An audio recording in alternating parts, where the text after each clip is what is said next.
jadikan BBM. Luar biasa rumput laut. Bener tuh, keren banget dah kalau bisa rumput laut jadi BBM nih. Harus didukung sampai seumur hidup ini. Keren, inovasi baru nih. Jadi anaknya petani mau jadi petani. Seperti di Jerman di mana-mana. Dia kerja di ladang sore, dia naik mobil, dia ke disco malam-malam. Hei, badut politik, pecundang berkali-kali. Hei, maling-maling. Hei, para koruptor yang bersarang di tubuh partainya sendiri. Hei, ini negara Indonesia, bukan negara Jerman. Kalau di negara Indonesia, bertani pagi tetap ada istirahat, melakukan ibadah karena Indonesia mayoritas beragama Islam. Kedua, tidak ada ide ya pejabat bangsa Indonesia ini ya kalau pagi kerja ya bertani supaya makmur, malamnya ke disco joget-joget aja. Mana ada orang kaya raya bisa makmur kalau hasil taninya dibuat disco, bro? Masuk akal enggak? Hei, badut politik, tolong didengar. Indonesia bertani makmur, kerja keras, pakai modal, nggak pakai dengkul, juga nggak pakai mulut tok. Melakukan ibadah itu wajib, bukan ke disco, ya. Jadi apa ya? Ini calon pemimpin apa calon penghancur negara? Idenya Indonesia ingin disamakan dengan Jerman. Jerman itu mayoritas ya banyak yang identik dengan teroris. Kemudian yang namanya negara Indonesia ini berbeda-beda. Ya tidak harus diwajibkan menirukan negara Jerman. Kalau pagi bertani, malamnya disco, joget-joget aja. Dapat dari mana uang? Terus hasil tani capek-capek Pak ya, nggak usah gitu dibuat umroh istilahnya, buat anak yatim kan dibawa disco aja gitu. Salam waras ya. Ini nih mabok kecubung 20 tahun lalu, efeknya sampai sekarang. Salam bro. Kayak bapak gue yang diserang, gue yang sakit hati, ya Allah. Ya elah bang tangisi no, korban penculikan yang sampai sekarang tuh belum pulang. Simpati ke keluarganya, bukan malah nangisin penculiknya. Emang ya rakyat Indonesia itu susah untuk diajak lempeng. Ya Allah, begitu berat cobaan dan rintangan Pak Prabowo. Ya Allah, pendukung 02 kok agak lain gitu ya. Siapa yang diancam, siapa yang disupport, siapa yang didoain. Astaga.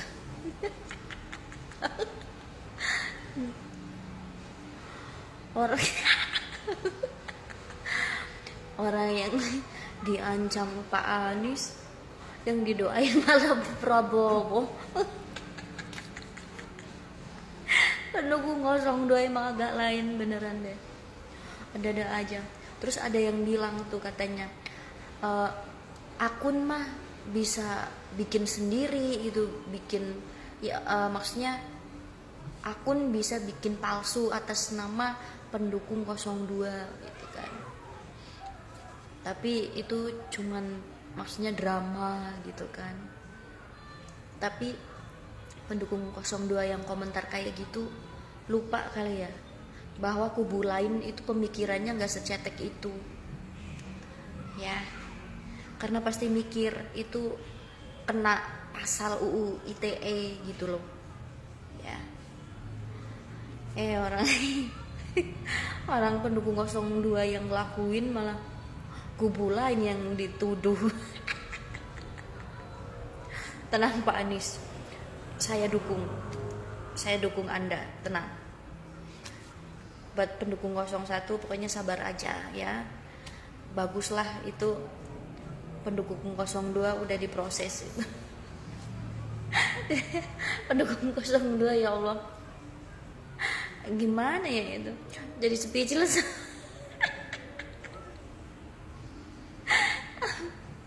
Yang diancam siapa? Yang didoain siapa?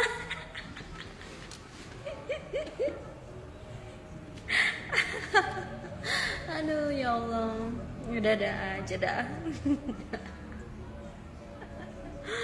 Aduh.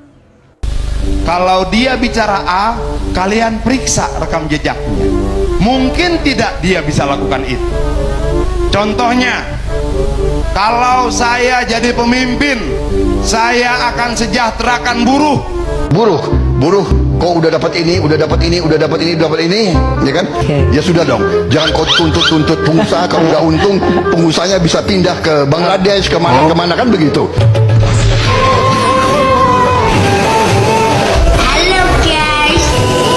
Jangan coba mencekik. Kalau pengusaha ditekan-tekan, gampang sekali dia pindah, ya kan? Ke Kamboja, ke Bangladesh, kemana. Saya kira itu jawaban saya soal upah.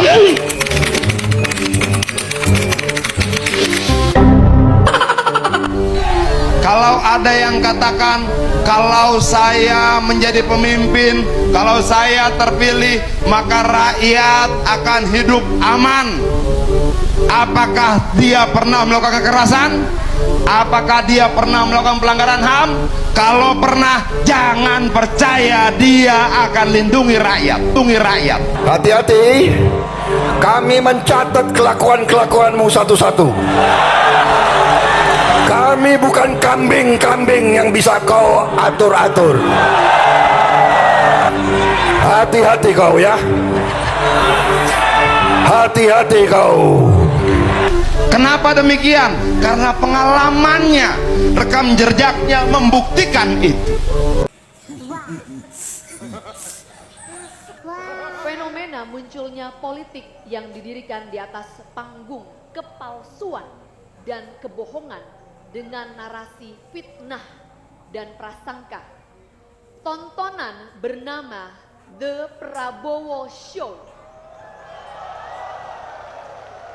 Dan demi adegan kebohongan dalam The Prabowo Show ini. Juli 2018, Prabowo 2 kali melontarkan tuduhan tanpa dasar. Dia menyebut selama 5 tahun terakhir kurang lebih 50% rakyat Indonesia tambah miskin. September 2018, calon presiden nomor 02 mengatakan Indonesia terancam jadi negara miskin selamanya. Oktober 2018, Prabowo 3 kali berbohong ketika mengatakan 99% rakyat Indonesia hidupnya pas-pasan, bahkan sangat sulit. Lagi-lagi Prabowo melontarkan tuduhan palsu ketika dia menyebut bahwa indeks ketimpangan Indonesia 0,454. Fakta Desember 2018, Prabowo menyebut bahwa Indonesia adalah negara miskin seperti Rwanda dan Haiti di Afrika. Calon Presiden 02 membuat gaduh ketika melemparkan tuduhan beracun bahwa selang cuci darah di Rumah Sakit Cipto Mangunkusumo dipakai berulang hingga 40 kali.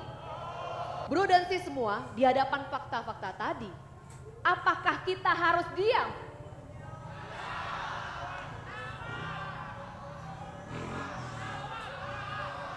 A few moments later. Saya hanya ingin menyampaikan terima kasih atas dukungan dari PSI. Ini memang saya tunggu-tunggu. Apa ini? Ya kan? Udah mepet, besok udah mau daftar. Betul gak? Kakanda udah. Yap, itulah Prabowo, blunder doi blunder yang dilakukan membuat parah timnya sangat kesusahan menghadapi para netizen dan lagi-lagi tiap hari melakukan sebuah klarifikasi karena kesalahan yang dibuat oleh calon presidennya sendiri. Saya kira sangat tepat apa yang dilakukan oleh para netizen maupun Nyai Widya atau Mbak Puspa memberikan sebuah tuhukan maut terhadap Prabowo dengan cara yang lucu tapi menggigit. Saya kira Prabowo memang betul-betul dibuat terungkat oleh para netizen, dan maka dari itu kita sebagai kreator baik dari media YouTube maupun di platform lain selalu menyupport para netizen untuk melakukan sebuah perlawanan dengan bentuk yang lucu dan juga keras, karena tentu mereka melakukan semua itu demi negara kita yang tercinta, demi bangsa ini, agar terhindar dari orang-orang yang hanya berpikir persoalan kekuasaan, hanya berpikir persoalan perutnya, seperti Prabowo dan Gibran ini. Dan juga timnya terlihat sekali sudah melakukan sebuah kebohongan yang sangat menyesatkan. Sekelas Mbak Grace ini, kita tahu sendiri pada tahun 2019 dia begitu cerdas dan elegan pada saat berpidato menyampaikan sebuah kebenaran, tetapi begitu bergabung dengan Prabowo, Mbak Grace ini terlihat sangat bodoh di mata publik, di mata sebagian rakyat Indonesia.